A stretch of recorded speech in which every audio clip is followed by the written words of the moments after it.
Astrology simplified bye Chaure में आपका स्वागत है। हम आज एक प्रश्न बना है कि पुत्र योग कब बनता है, तो इसका निर्धारण कैसा किया जाएगा कुंडली के अनुसार, तो इसके बारे में हम चर्चा कर लेते हैं। पुत्र योग के लिए जिसे संतान योग भी कहा जाता है और ज्योतिष में एक महत्वपूर्ण विषय माना जाता है।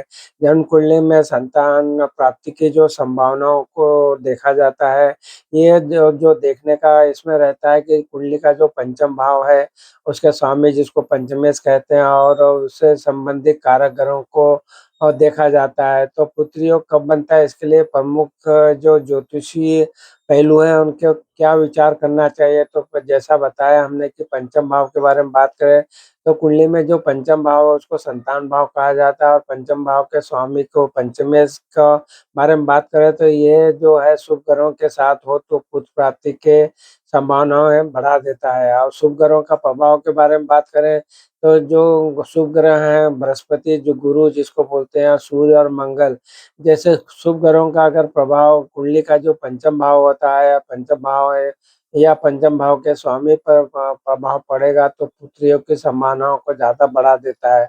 दशा और गोचर के बारे में बात करें तो जब बृहस्पति और पंचमेश की दशा या गोचर में शुभ ग्रहों का प्रभाव होता है तो पुत्र प्राप्ति का योग को बना देता है। अन्य ग्रहों के बारे में बात करें तो कुछ ज्योतिषीय मान्यताओं के अनुसार शनि, राहु और केतु जैसे ग्रहों की स्थिति भी संतान योग को प्रभावित करती है। हस्तरेखा के बारे में बात करें तो हस्तरेखा शास्त्र में पुत्र योग का भी वर्णन किया गया है। शनि रेखा और मंगल रेखा का जब संबंध होता है और इन पर्वतों का पूर्ण विकसित होना भी पुत्र योग को आपका संकेत देता है। अन्य जो कारक है उसके बारे में बात करें तो मासिक धर्म चक्र के बारे में बात करना है कि कुछ मान्यताओं के अनुसार मासिक धर्म के चक्र के कुछ विशेष दिनों में ही संबंध बनाने से पुत्र प्राप्ति की संभावना बढ़ जाती है। नक्षत्रों के बारे में बात करें तो कुछ विशेष नक्षत्रों में गर्भ धारण करने से पुत्र प्राप्ति की संभावना को अधिक बढ़ा देता है। व्रत और उपवास के बारे में बात करें तो कुछ लोग पुत्र प्राप्ति के लिए व्रत और उपवास भी करते हैं, जिसमें जैसे कि संतान गोपाल मंत्र का जाप करना है, कुल देवी की पूजा करना है, आदि आदि उसमें सम्मिलित है।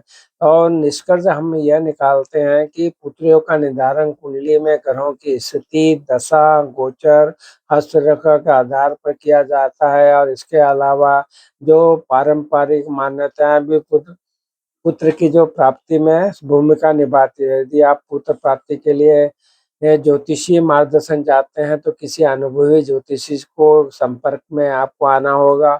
उसको अपनी जन्मकालीन कुंडली का विश्लेषण करवाना होगा और जो बातें हमने यहाँ पे बताई है उन सब का वो विधिवत अध्ययन करके आपकी कुंडली में लगा के दशा, अंतर्दशा, गोचर और राशि, पंचम भाव का स्वामी, कारक ग्रह, मंगल, सूर्य, बृहस्पति, इन सभी का अध्ययन करके आपको सटीक जानकारी देने की भविष्यवाणी कर सकता है। परंतु ये कोई ये मार्गदर्शन के लिए है। भविष्यवाणी अगर हमेशा कोई सत्य होगी इसकी कोई गारंटी नहीं रहती है, कोई इसका वैज्ञानिक आधार नहीं रहता है। ये ज्योतिषी मान्यताओं के अनुसार ही वो आपको जो अनुभवी ज्योतिषी है आपके कुंडली का अध्ययन करके आपको सही मार्गदर्शन दे सकता है।